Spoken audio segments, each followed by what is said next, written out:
Marie was often seen as an ugly girl because she was tall, usually messy, and behaved more like a boy than a proper lady. She spent her days buried in books and doing chores, treated more like a servant than a daughter. Her older sister was the one meant to marry into a noble family, but after a tragic accident took her life, everything changed. Now Marie must step into her sister's place and become the bride. Baron Shadowrun had two daughters. His eldest, Anastasia, was cheerful, friendly, and beautiful with golden hair, just like a real princess. Marie, the younger sister, was the complete opposite. She was tall, often dirty, and acted more like a boy. She spent her days reading books and working like a maid for her family. Each day, Marie woke up in a small, dark hut where she lived alone. It wasn't a place fit for a lady. Her family was not too rich, so she did most of the work. She washed up quickly at a nearby well, then went to her family's house to cook. Her parents, Anastasia, and their younger brother, Cedric, all ate together at a bright dining table. Marie, however, had to eat leftover scraps alone in the dirty kitchen. At night, she worked in her father's place, balancing the family's money and signing papers using his name, using only a small lamp for light. Once finished, she would quietly wash again at the well, staring up at the stars. Tomorrow was her birthday. She only wished for one good day. The next day, the Shadowrun family hosted a big banquet. Nobles filled the hall and music played. Anastasia looked stunning in her fancy gown. Cedric commented on her beauty, and everyone seemed to admire her. Marie stood quietly off to the side, wearing a plain dress with messy hair. Then her father stood up and gave a speech. He thanked everyone for coming and announced that Anastasia was the star of the night. Marie lowered her head, realizing the truth. This wasn't a birthday celebration for her. It was her sister's debut party arranged to help her find a fiancé. Feeling heartbroken, Marie ran out of the hall. She walked quickly through the corridors and into the garden. Sitting by the pond, she stared at her reflection and felt ashamed of her appearance. Then a man approached and asked her for directions. Marie silently pointed him in the right direction. The man assumed she was a maid, but his companion corrected him, saying that the Shadowruns only employed one elderly servant. Understanding that Marie must be one of the Baron's daughters, the man apologized for the mistake. Marie noticed his formal clothing and realized he was from Ipsandra. She mentioned this, surprising the man with her accuracy.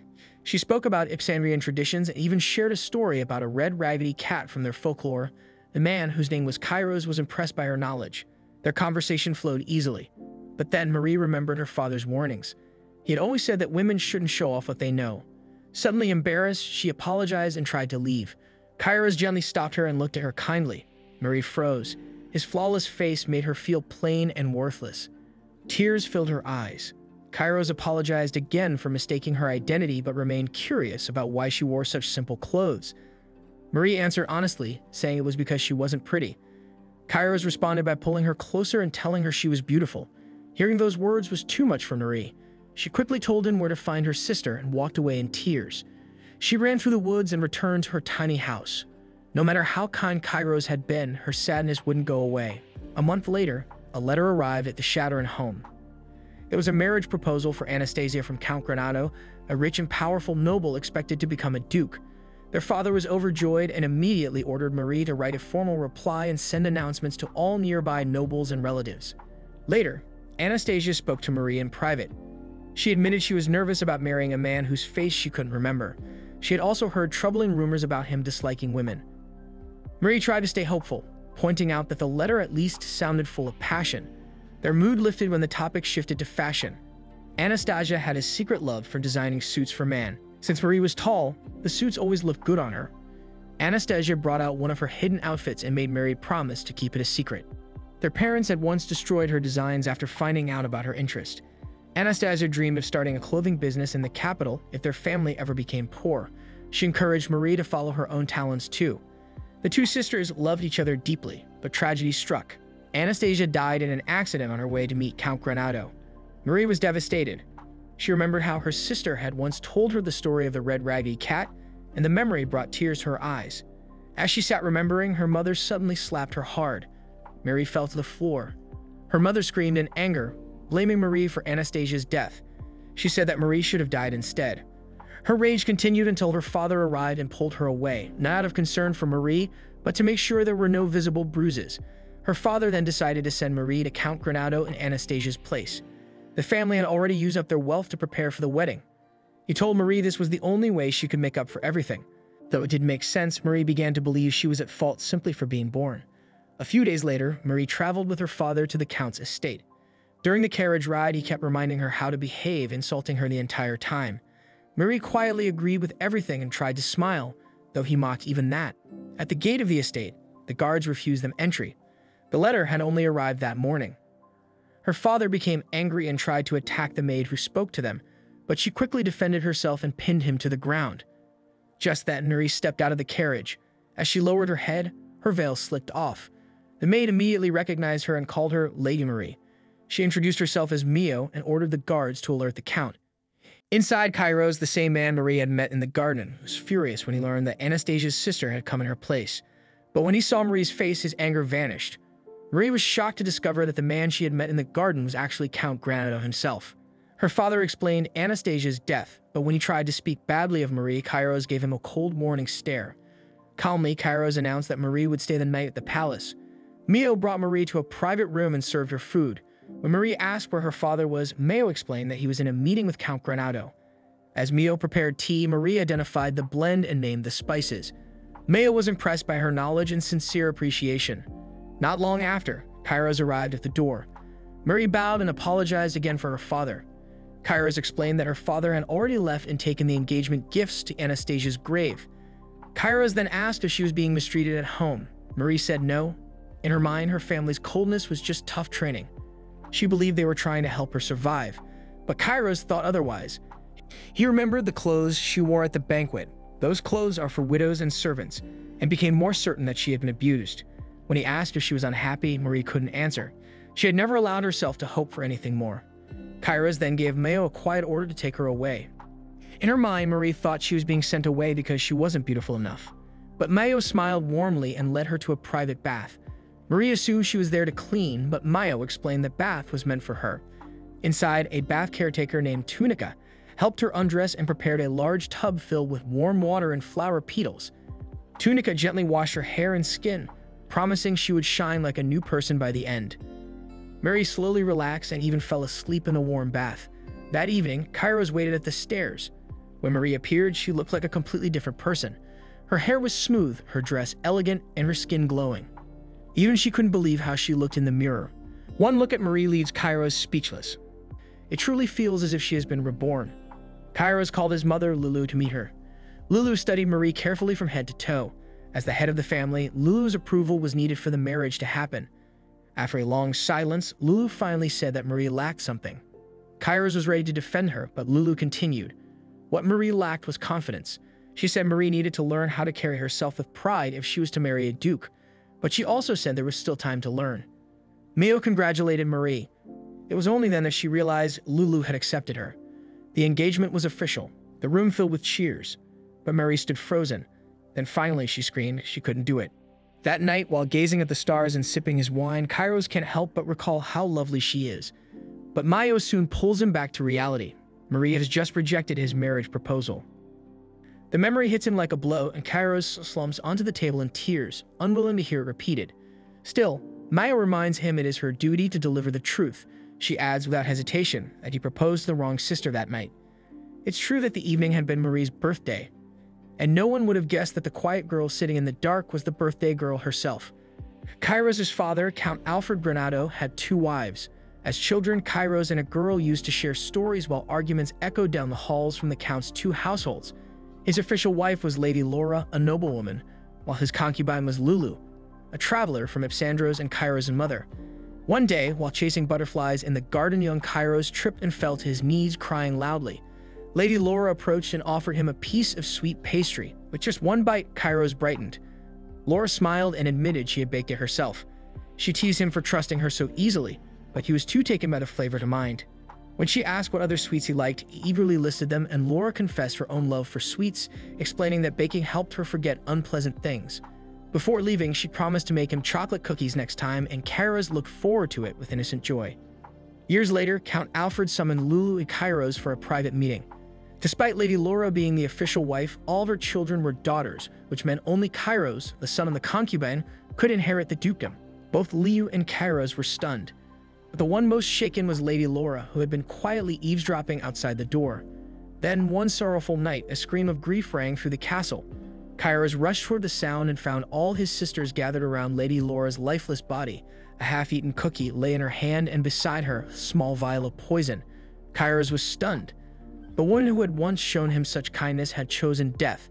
After her passing, Lulu was offered the position of the official wife, but she refused. Instead, she left the Duke's estate, taking Kairos with her. Over the years, Kairos earned the title of Count through his own merit. Still, he held no affection for noble society. He avoided their gatherings, rejected marriage proposals from noble families, and tore up invitations bearing old family names. Eventually, Kairos made a rare appearance at a noble party. His friend Rufun teased him for finally showing up, though Kairos reminded him he only came because Rufun had personally invited him. As they chatted, Rufun handed him another invitation, this one from a rural baron. Apparently, the baron had sent invitations to every unmarried nobleman. The Shatteran family's financial struggles were no secret, and everyone knew the so-called birthday celebration was just a way to showcase the baron's daughter for potential marriage. Though Kairos found the gesture distasteful, rumors described the daughter as a rare beauty. Rufun, already engaged, had no intention of going. Kairos, though free to attend, initially chose not to. While he debated it, a blonde woman approached and offered him sweets. After he accepted one, she blushed and hurried away. Kairos was used to noble women favoring him only for his title and wealth. Beneath their polite smiles, he knew they looked down on Ipsandrians. Even now, whispers in the halls reminded him of their disdain. Though Rufun sympathized with him, he reminded Kairos that he couldn't remain unmarried forever. Without a wife, there would be no heir to continue the line. As he left, Rufun remarked that he was eager to meet the woman who might finally move Kairos' heart. Those words lingered. Glancing again at the invitation, Kairos reconsidered. Perhaps the daughter of a struggling household would be a practical match. If marriage was to be a mere arrangement, then someone manageable would suffice. Kairos never expected to fall in love until that night he met Marie. Marie's fascination with Ipsandrian culture completely disarmed him. He had fallen for her, yet somehow he had let her slip away. At the gathering, he saw Baron Shatteran entertaining guests. When he asked about the Baron's daughter, he was pointed toward a blonde girl, the star of the night. The Baron had two daughters, the elder Anastasia and the younger Marie. Since it was Marie's birthday, Kairos assumed the quiet girl he'd spoken to was Anastasia.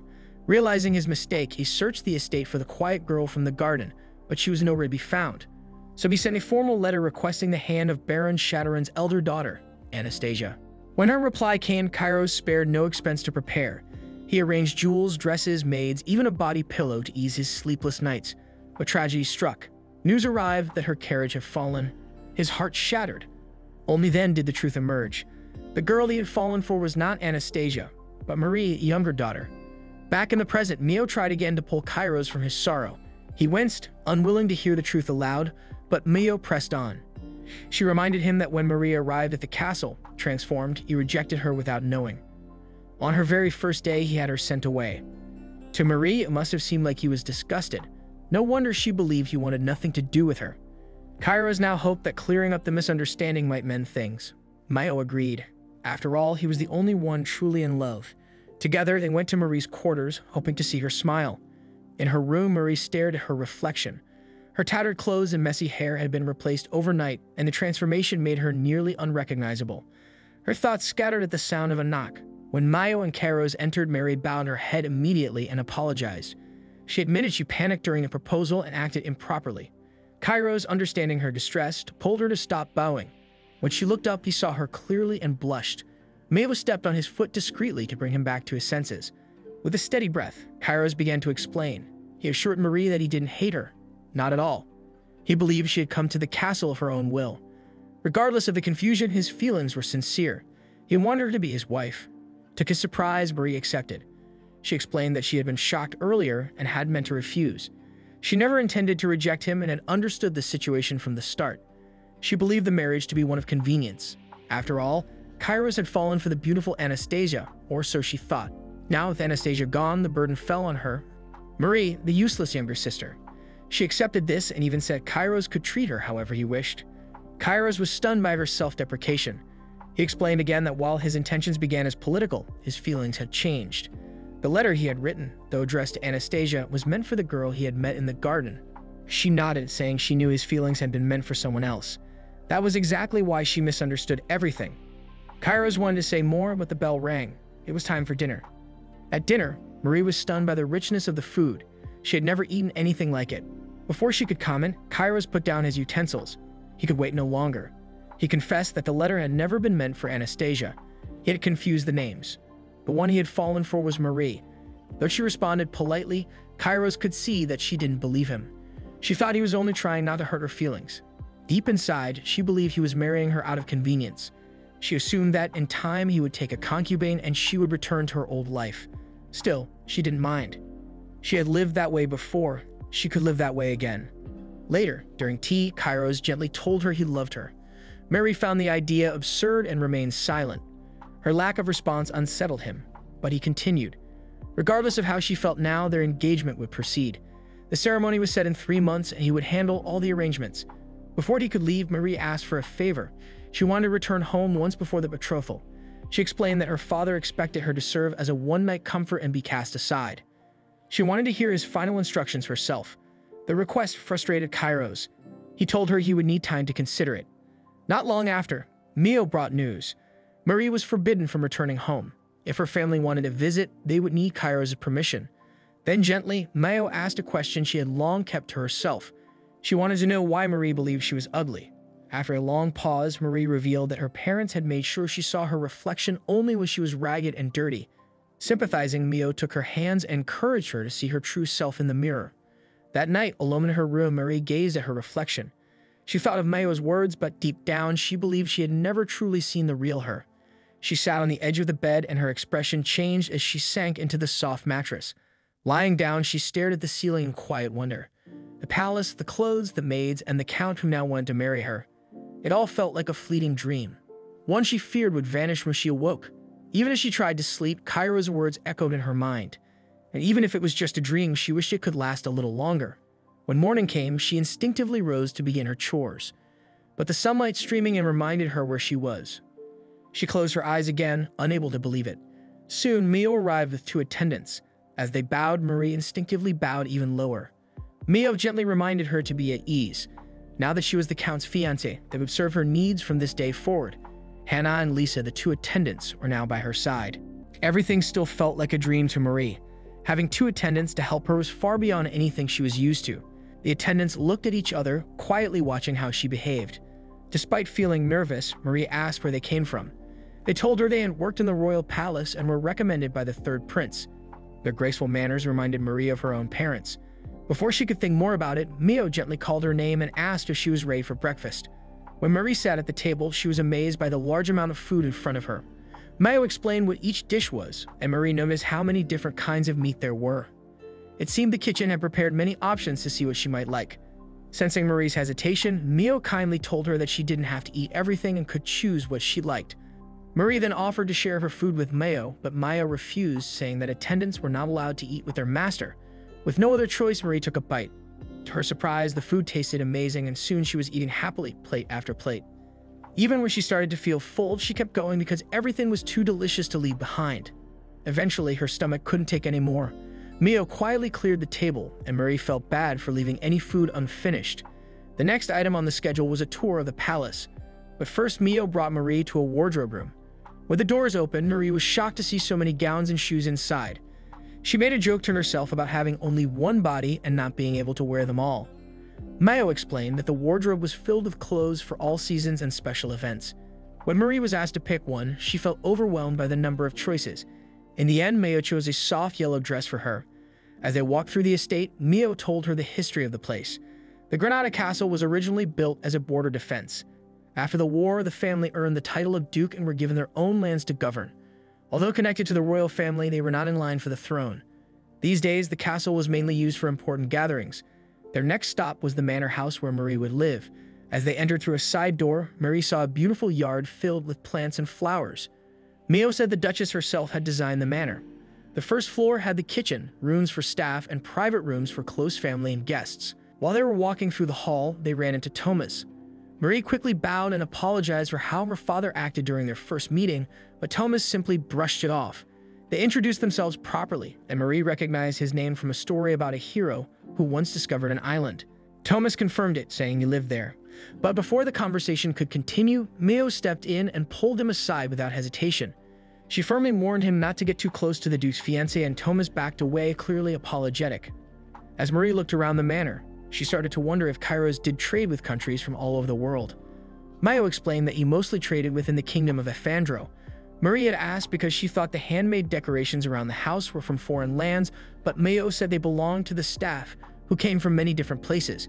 Kairos hired people based on their skills, not their background, which was why the staff respected him so much. Curious, Marie guessed that Mayo might also be from the capital, but Mio told her she had actually been abandoned as a child and found on the side of the road. Marie felt sorry for her, but Mio gently said there was no need for pity. She was living a good life. Mayo explained that the other two attendants, Hannah and Lisa, came from noble families and were used to serving high-ranking ladies, which was why they had been chosen to assist Marie. Still, Marie found herself more interested in hearing stories from people who had lived different kinds of lives. She kept that thought to herself and simply thanked Mio. That evening, Lisa brought Marie her after-dinner tea. Out of habit, Marie asked for milk, but both attendants rudely told her it would ruin the tea's flavor. Though they were polite, Marie could feel their disapproval. Feeling awkward, she gave up her usual preference and drank the tea as it was. That night, as Marie lay in bed, her thoughts drifted to Kairos. She wondered if he was still busy. Far away in another land, Kairos was indeed riding in his carriage, also thinking of her. Just as he was lost in thought, his coachman reminded him of his busy schedule the next day. With a sigh, Kairos wished he could return home soon. A few days later, Marie enjoyed another delicious breakfast. As she bit into the fresh vegetables, she asked Mio where they got such tasty produce. To her surprise, Mio told her they were grown right in a courtyard garden. Curious, Marie said she'd like to visit. Since Maya would be busy preparing for the Duke's return, she suggested Marie go with the maids Hannah and Lisa. Marie was unsure at first but saw it as a chance to get to know them better. Later that day, Marie went to the garden and met Johan, the gardener. She asked him questions about how he grew the vegetables, and Johan happily answered. When he saw how interested she was, he asked if she liked gardening too. Marie told him she used to grow and sell vegetables back home to help her family, though she struggled with tomatoes. She was impressed by his tomato plants and asked how he managed to grow them so well. Johan invited her to come along so he could show her. As Marie followed him, she heard Hannah and Lisa whispering behind her and noticed they were watching her steps across the dirt. She felt like they were making fun of her. Maybe she deserved it, she thought, but Johan didn't. She paused, looking down at the fancy shoes the Count had given her. They were too nice to get dirty. That thought made her stop in her tracks. That night, unable to sleep, Marie went for a quiet walk through the palace. When she passed the dining hall, she saw the lights still on. Curious, she peeked inside and was surprised to see Kairos. He had just arrived and was about to eat a late dinner. When he saw her, he smiled and invited her to join him. They started talking gently about how her stay had been so far, but their chat was soon interrupted. Mayo entered the room, followed by a shy man trying to stay hidden. It was Tapo, the palace chef, carrying a warm bowl of chicken soup. Marie's face lit up. Kairos asked him to prepare a bowl for Marie too. After one bite, Marie praised the soup and said that all the food at the palace had been wonderful. But to everyone's surprise, Tapo started crying. He said there was no need to flatter him, especially since Marie never finished her meals no matter how hard he tried. Kairos turned to Mio, asking if that was true. Mayo explained calmly that Marie often gave unclear answers when asked. Flustered, Marie quickly explained that she did like the food, but she just got full easily. She even felt guilty for wasting it. Tapo was deeply moved to hear this and got even more emotional, happy that she enjoyed his cooking. Mio then quietly said she would prepare tea for them. Wanting to cheer them up, Tapo decided to make a special dessert. Soon, he returned with a warm apple pie. Marie guessed that maybe the reason Tapo got upset when food was left uneaten was because he assumed everyone had the same appetite he did. She and Kairos invited him to join them. In the end, they all cleaned their plates, with Tapo eating half the pie himself before leaving happily. After he left, Kairos gently told Marie he was sorry for putting her in situations where she had to keep her feelings inside. He asked if there was anything bothering her or anything she wanted.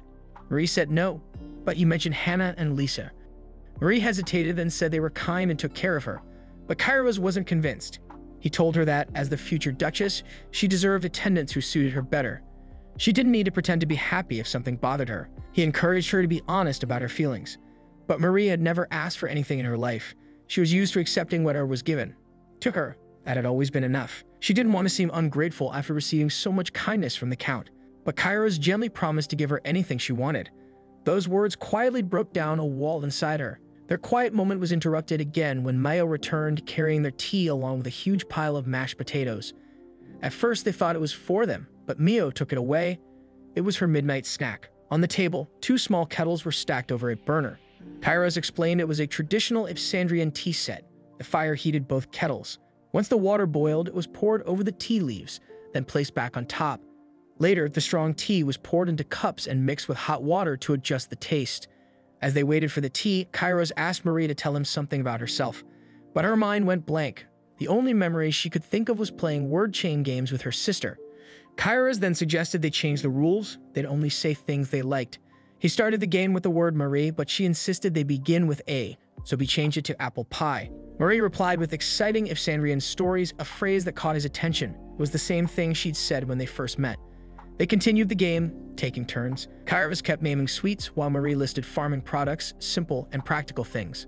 When it was her turn with the letter K, she accidentally said Kairos, then quickly tried to cover it up by saying she meant kiss. Kairos smiled, clearly understanding the slip, but said nothing and continued the game. He teased her gently by saying her name again, making her blush. Eventually, Mayo returned and noticed they were still playing.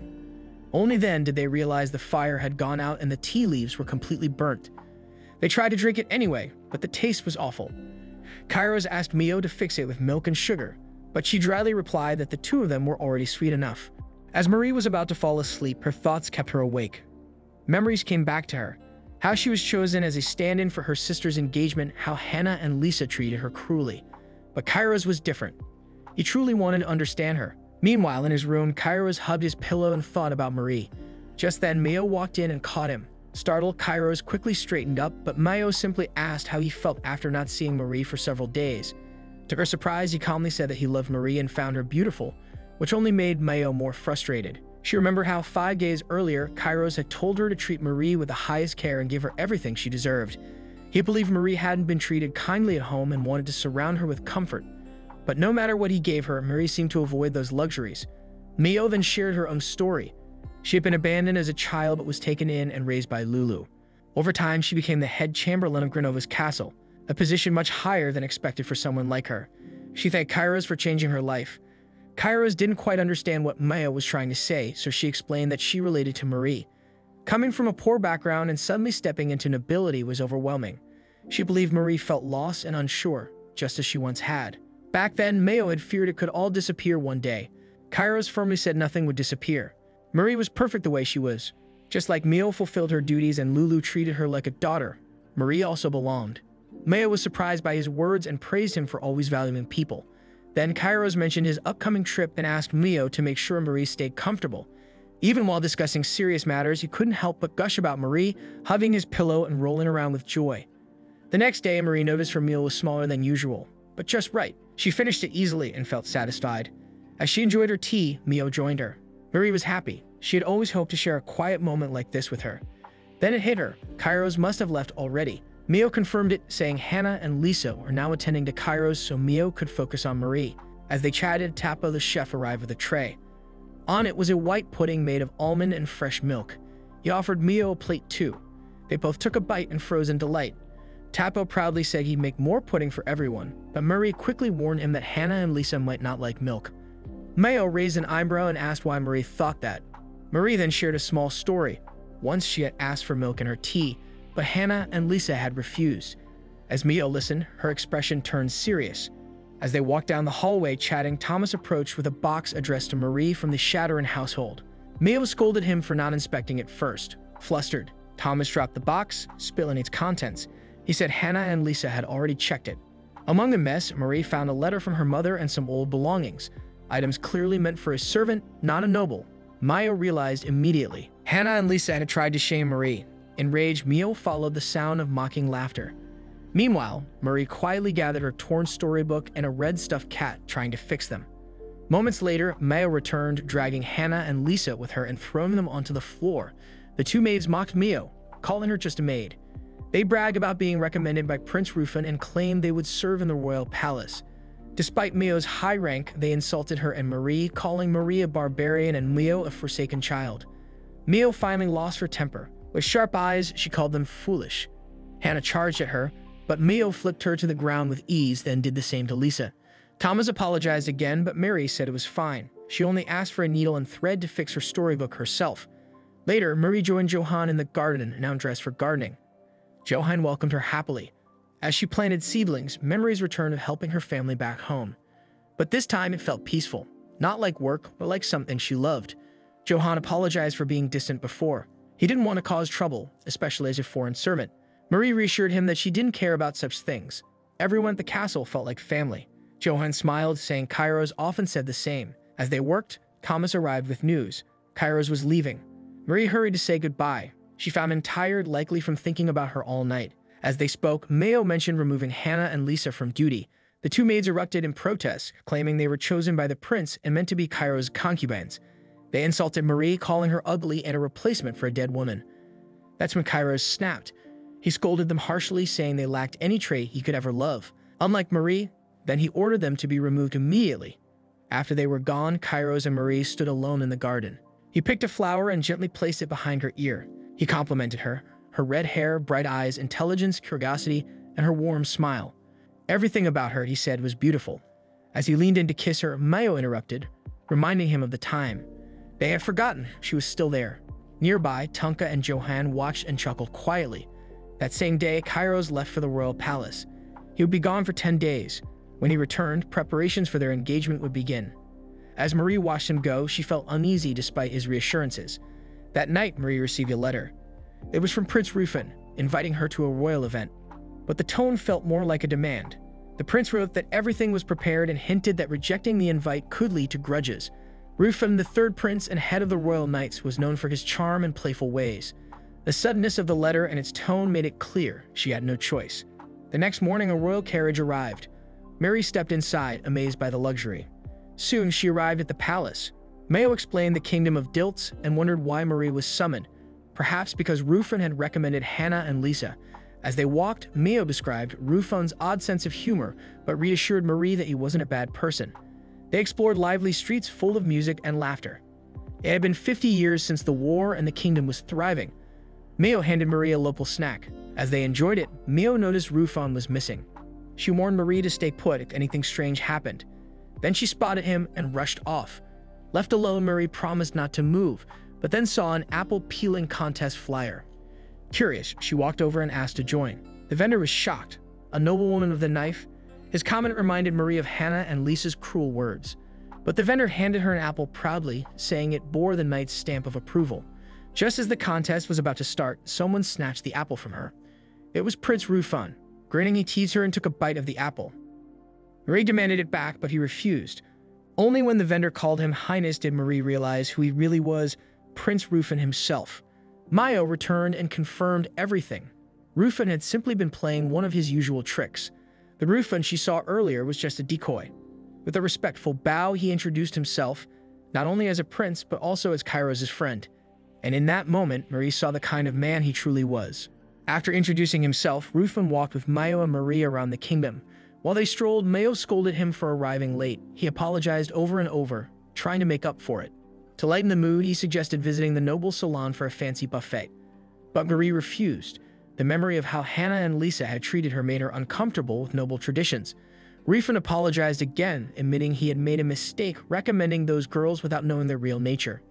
Marie explained that being around nobles made her nervous. Understanding this, Rufin changed the plan and invited her to watch a swordsmanship match instead. Marie seemed unsure again, and Mayo quietly told her it was okay to say no, especially since competitions made her uneasy. Frustrated, Rufin lost his patience and blurted out his annoyance. Feeling pressured, Marie reluctantly agreed to go. Rufin brightened immediately and proudly shared that Kairos once praised his sword skills, which helped Marie relax a little. When they arrived, the semi-finals were about to begin, and the arena was loud with excitement. While they waited, Rufin casually mentioned how he once fell asleep at a concert and Kairos had to nudge him awake several times. Mary found it amusing how fondly Rufin spoke of Kairos. Mayo left to get food, even though she and Marie had eaten already. As the match began, the crowd cheered loudly. A knight in black armor stepped into the ring to face a silver-armored opponent, but Marie's mind wandered. Rufin noticed and asked if she acted the same way toward Kairos. Marie didn't know how to answer. Rufin smiled gently, telling her she was unlike anyone he had ever met. He shared how he first met Kairos back in school. They had gotten into a fistfight on day one, even though Kairos was a duke's son. Rufin outranked him. He had called Kairos foolish for caring about rank, which led to the fight. While they talked, the Black Knight quickly ended the match, winning with ease. Rufin commented that the knight must be holding back out of kindness. But what surprised him more was Marie's reaction. While other girls cheered and screamed, Marie showed no interest. Power didn't impress her. It made her uneasy. Rufin felt frustrated, wondering why Kairos would fall for someone who seemed so cold. Just then, another match began. The Black Knight once again defeated his opponent in seconds, but Murray wasn't focused on the victory. What truly caught her attention was the knight's kindness. He helped his opponent before accepting any praise. Mayo returned with food and casually sat down. She confidently said the Black Knight was Kairos. Rufin doubted her, but Mayo recognized his sword style and footwork. To prove it, she suddenly jumped up and screamed Kairos' name like an excited fan, then ducked out of sight. Her shout caught the crowd's attention. Left with no choice, the Black Knight removed his helmet. It was Kairos. The audience erupted in cheers. Mayo explained that every noble boy in Dilts is trained in swordsmanship from a young age, and Kairos had practiced since childhood. Murray realized right away it was Rufin who had arranged this all along. After the match, Marie and Mayo returned to the capital. Outside the palace, they saw a long line of girls hoping to become Kairos' new fiancé, now that his previous one had died. Mary felt a deep sadness, thinking of herself as just a replacement. Her sadness turned to anger when she overheard girls insulting Kairos, calling him a brute despite his honorable actions. Mary couldn't stay silent. She tried to push through to find him, but the girls blocked her way, demanding to know who she was. Mio then stepped in, creating a distraction so Mary could slip past. Inside, Kairos had no idea that Rufin had signed him up for the tournament. Their conversation stopped when Marie suddenly entered, making a bit of noise. She smiled warmly and congratulated him, leaving him speechless. He wondered if he was dreaming. Rufin admitted he invited Marie on purpose so she could see Kairos' strength. But Marie didn't seem happy. Kairos quickly explained that Marie disliked violence and noble traditions. He didn't care about those things either. Still, Rufin insisted Marie looked unhappy and accused her of being nothing more than a replacement bride in a political marriage. Marie couldn't argue. She knew the engagement wasn't based on love. Her silence convinced Rufin that she didn't care about Kairos. He told her to leave, saying he didn't want his friend to suffer. His words became cruel, mocking Marie for not fitting into noble life. Kairos lost his temper and grabbed Rufin by the collar. Rufin didn't back down and insulted him further. The fight escalated until both drew their swords. Marie watched, frozen with shock. They clashed until Rufin formally challenged Kairos to a duel in the arena. Kairos calmly accepted. After Rufin left, Marie begged Kairos not to go through with the duel. With shaking words, she admitted that everything Rufin said was true. But what hurt her most was hearing others insult Kairos because of her. She cried silently, tears running down her cheeks. Kairos understood Rufin's intentions. He only wanted to protect him from heartbreak. But it didn't excuse how he treated Marie. Kairos was determined to stand up for her. Marie thanked him for defending her, but Rufin's insults still lingered. Kairos gently kissed her hand. Both of them blushed, lost in the moment. Later that day, the duel began. The crowd roared with excitement. Marie and Mia watched from the same seats as before. Kairos urged Rufin to wear a helmet, worried he might hurt him. But Rufin refused and told Kairos to do it instead. In the end, both of them tossed their helmets aside and began the match. At first, they seemed evenly matched. Then Rufin knocked Kairos' sword away. But Kairos didn't give up. He kept fighting without a weapon. Soon, he managed to disarm Rufin as well. Rufin threw a punch, and the match turned into a fistfight, something not allowed by the rules. Still, neither of them backed down. Finally, Kairos landed a powerful punch that sent Rufin to the ground. The fight was over. Kairos was declared the winner. Mary jumped up and cheered, and the crowd joined in. Kairos then called out to her. As she reached the stage, he suddenly lifted her into a bridal carry and faced the crowd. Boldly, he announced their engagement. The audience gasped and whispered, shocked to hear that Marie, daughter of the little-known Baron Shadowrun, would be a future countess. Kairos encouraged her to look at the crowd, but Mary felt too shy. Deep down, she didn't think she was worthy. But Kairos held her close and reassured her. The crowd cheered louder as Murray finally looked up. Together, they stood tall while the people shouted their support for the future Granado couple. That afternoon, Marie returned to the vendor running the apple peeling contest. The vendor recognized her and apologized for not stopping the prince earlier. Marie didn't mind, she just wanted to join the contest again. The vendor gave her an apple, but before she could start, someone snatched it away. It was Kairos, eager to compete with her. He peeled the apple skillfully. Marie asked how he learned, and he said it was from camping on business trips. She brought up Rufin, curious how he was doing. Before Kairos could answer, a familiar voice replied it was Rufin himself. Kairos scolded him for the earlier drama and shoved an apple into his hand, challenging him to compete. Marie, experienced in peeling fruit at home, shared some tips.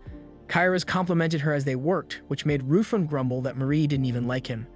But Kairos stayed cheerful, even saying how wonderful life would be after they married.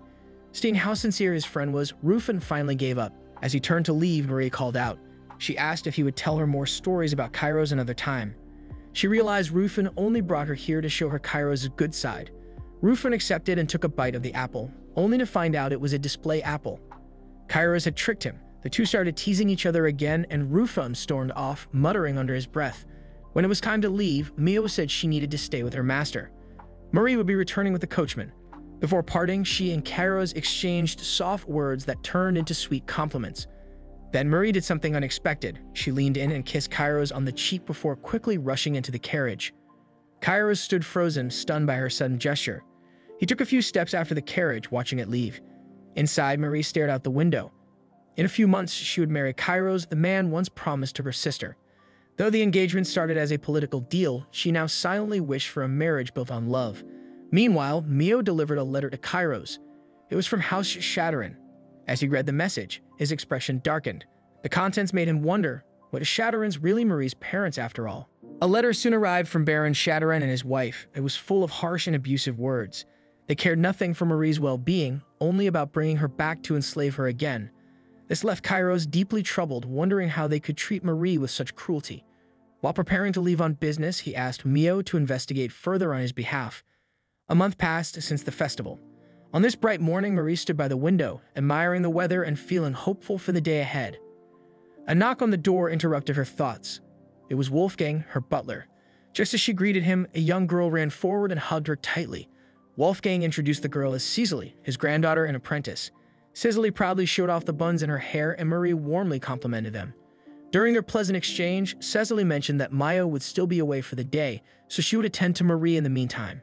Their talk was soon interrupted when Wolfgang asked about Marie's dress. She chose a blue off-shoulder gown that suited her perfectly.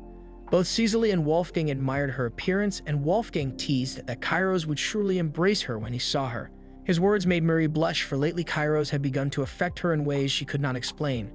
Eager to greet him upon his arrival, Marie and Cecily hurried toward the Count's quarters. Along the way, Tapa noticed them and remarked that lunch was not yet ready, but Marie simply replied that the Count was arriving. After exchanging farewells, they continued forward. Soon after, Johann approached for the bouquet, suggesting Marie take the flowers with her. She accepted them gladly. When the Count finally returned, the castle attendants lined up in the hall to greet him.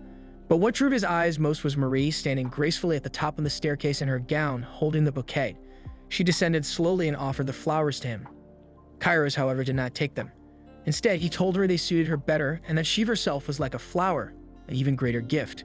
Kairos teased that he almost embraced her, which made Marie shy. Then, to her surprise, Kairos offered his hand. She thought he intended to take the bouquet, but instead he reached for her hand and brushed her sleeve. Startled, she froze, but Kairos calmly took a single flower from the bouquet and placed it in her hair while praising her beauty. Marie assumed he was only teasing again, though his gesture lingered in her heart. That night, Marie lay awake in her room, exhausted. She had hoped they might share dinner together, but once again, Kairos had to leave. With the betrothal ceremony drawing near, she felt her nerves tightening. Beyond what her father had taught her and what she learned in school, she realized how little she knew. An idea struck her, and she went to retrieve the red anicapped book from her drawer. But when she opened it, she found the pages torn and scattered. Hoping to repair it, Marie sought Wolfgang's help. As they walked through the castle halls, they noticed light shining from a nearby room. Curious, Marie peeked inside. The door opened and Lulu appeared. Marie greeted her warmly. Though surprised to see her wandering so late, Lulu invited Marie into the vast library. Marie was amazed by the countless shelves of books. On the table, letters lay spread out. Marie asked if Lulu did not have a scribe to help, but Lulu explained that since Kairos was very busy, she assisted him in writing. These were invitations for the betrothal ceremony, meant to be written by the couple themselves or someone close to them. Marie quickly offered her help, and Lulu accepted gratefully. While working, Marie mentioned that she could also write Ipsandra. This caught Lulu's attention. Marie explained that while she wasn't good at speaking the language, she was skilled at reading and writing it. Wolfgang added that Marie loved Ipsandrian stories, especially the red anicapped book she wanted to repair. Lulu smiled with nostalgia as Marie recalled how her sister Anastasia used to read it to her. Her father often called her strange for studying foreign languages, but Lulu praised her. Knowing many languages was useful for trade and diplomacy, Lulu admitted Ipshan was not as practical as Florine or Shannon, but Marie surprised her by saying she knew those too. Many of her family's tenant farmers were immigrants, and she had learned their languages to help manage affairs. Lulu thought it unusual that Marie had taken on work that belonged to her father, but Marie explained she was only helping. Writing letters had always been her passion, and doing so, even in her father's name, made her feel connected to people. Impressed, Lulu asked Marie to sign her name, not as anyone else, but as herself. Like many others, she once thought Marie would be helpless, just a country noblewoman chosen for Kairos. But now she saw Marie differently. She was proud of her and cared about her future. Meanwhile, Kairos returned to the palace, where Mio presented her investigation results. Documents confirmed Marie was truly the Baron's daughter. Kairos still doubted, but Mio was certain. The family records showed no adoption or remarriage, only joy when Marie was born. Since the hospice had only one bed at the time, there could be no mistake. Kairos, however, struggled to believe Marie's own parents could treat her so cruelly. Mio reminded him that not all birth parents gave love, as she herself knew too well. Then Mio handed him a new letter. It claimed Marie's father was on his deathbed and demanded her return. Kairos knew that if Marie learned this, she would want to go back. Yet he also wanted to protect her, without keeping her trapped inside the castle.